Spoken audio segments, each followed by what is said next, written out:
கொஞ்சோண்டு எண்ணெய் ஊற்றி நல்லா எண்ணெய் காயட்டும்.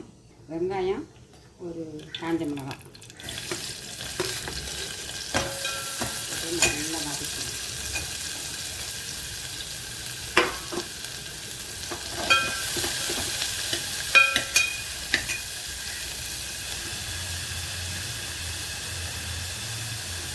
நல்ல வெங்காயம் வந்துடுச்சு. கீரை நறுக்கி நல்ல கீரை அரைச்சி வச்சுருக்கோம். சிறுகீரை பொடி பொடியாக நறுக்கி நல்லா 4-5 தண்ணி ஊற்றி அரைச்சிடணும். அப்புறம் இந்த பருப்பு வேக வச்ச தண்ணியை இதில் ஏற்றிடும். அந்த தண்ணியில் அந்த கீரை வேகட்டும்.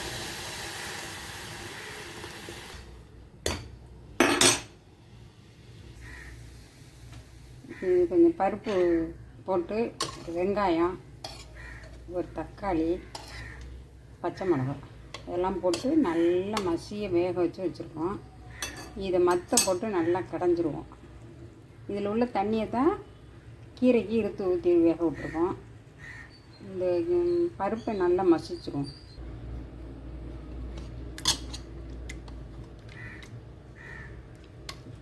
நல்லா தக்காளி, வெங்காயம், பருப்பு எல்லாத்தையும் நல்லா மசிச்சிட்டோம்னா அந்த கீரை வெந்தோடனே அதில் ஊற்றிடும். இதை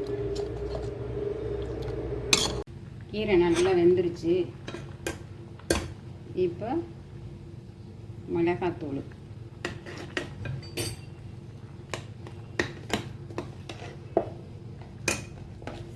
தேவையான அளவு உப்பு. அந்த மிளகாத்தூள் போட்டிருக்கோம்ல, அந்த பச்சை ஸ்மெல் போக ஒரு கொதி நல்லா கொதிச்சிருக்கோம்.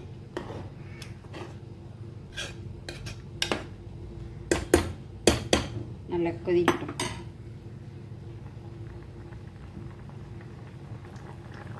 நல்லா உடம்பு கொதிச்சிருச்சு. இனிமேல் பருப்பு சேர்ப்போம். இது நல்லா ஒரு கொதிச்சதுக்கப்புறம் தாளிச்சு ஊற்றி இறக்கிடுவோம். நல்லா குழம்பு கொதிச்சிருச்சு. இனிமேல் தாளிச்சு ஊற்றிடுவோம். கடுகு, உளுந்தரிசி போட்டு நல்லா பொரிய ஊற்றி